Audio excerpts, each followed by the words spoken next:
இருப்பவள் செந்தமிழ்நாட்டு திருமகள் எந்த தாய்க்கு வாய்த்த மருமகள் சிந்தையில் தாவும் பூங்கிடி அவள் சொல்லிடும் வார்த்தை தீர்த்தும்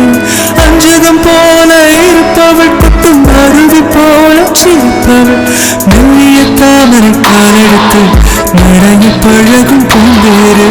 வெட்டிய காலில் நாட்ட மயங்கும் பூங்கொடி பெண்ணல்ல பெண்ணல்ல ஊதாக்கும் சிவந்த கண்ணங்கள் ரோசாக்கும்